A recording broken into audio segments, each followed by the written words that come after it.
Hello, everyone. My name is Darren Elkins. I'm the clinical director here at Blomquist Hale.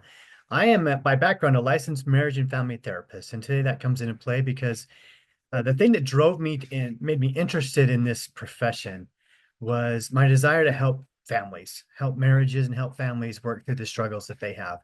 And I've since then branched into many other things that I enjoy working with as well. But this kind of remains a core piece of what's really important to me. And so today I'm going to talk about something I think is very important. That is to kind of dispel and talk about the myths of a good marriage.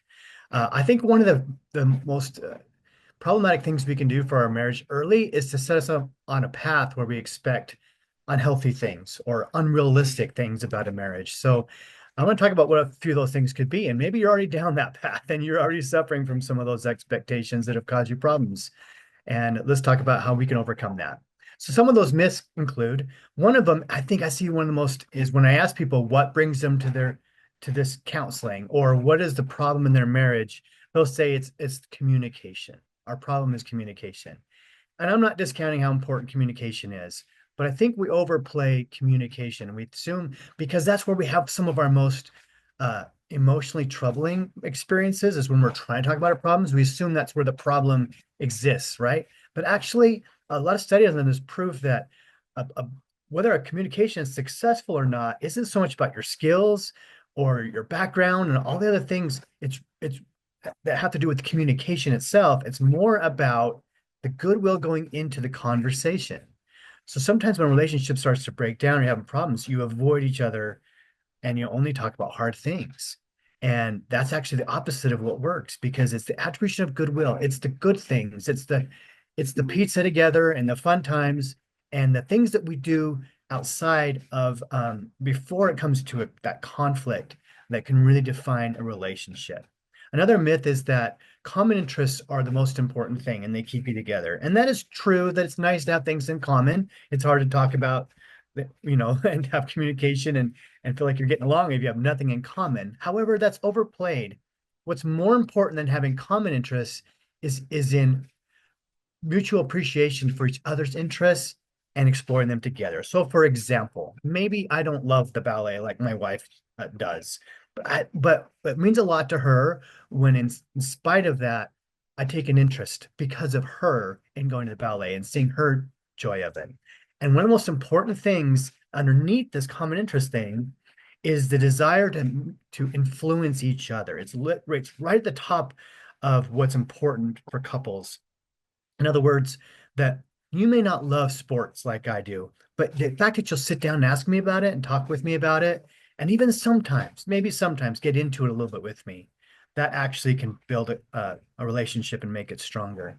Another myth is that a relationship's a 50-50 commitment, right? There's this equality. You scratch my back, I'll scratch yours kind of mentality.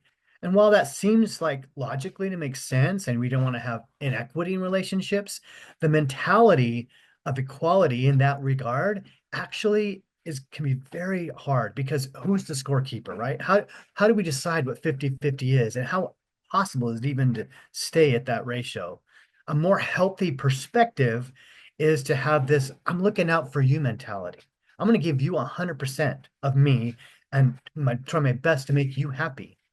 Ideally, you're doing the same for me and we're happy. Now, I know that can get exploited, right?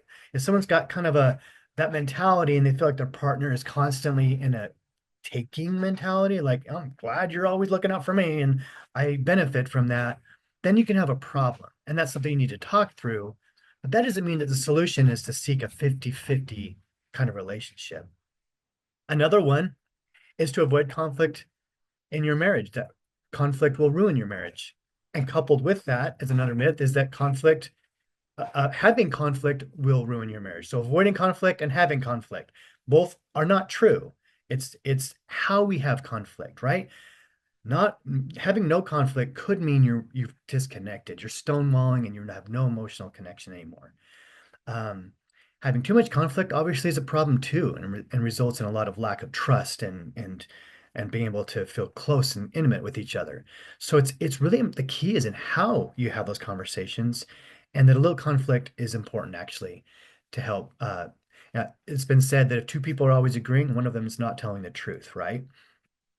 And then finally, the myth I think that actually becomes problematic is this idea of how different we are as men and women. The idea of men are from Mars and women are from Venus, right?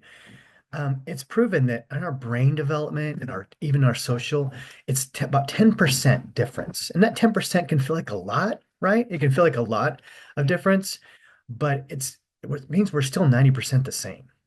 And just easy to focus on being and to notice the things that we have that are different.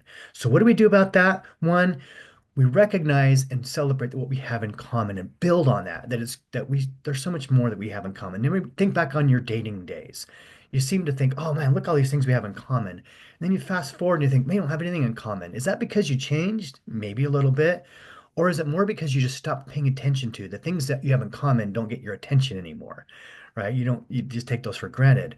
And we just focus on the things that we don't have in common. So what do we do about things we don't have in common? Celebrate them, enjoy them. Thank goodness they're different than you, right?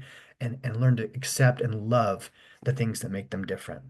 So those are some of the myths of marriage, of what makes a marriage work. I encourage you to explore those further for yourself, think about that a little bit further. And if anything we talk about means that you feel like you should take a closer look at that, maybe in marriage counseling, give us a call, Blomquist Hale. We're happy to help. Thank you.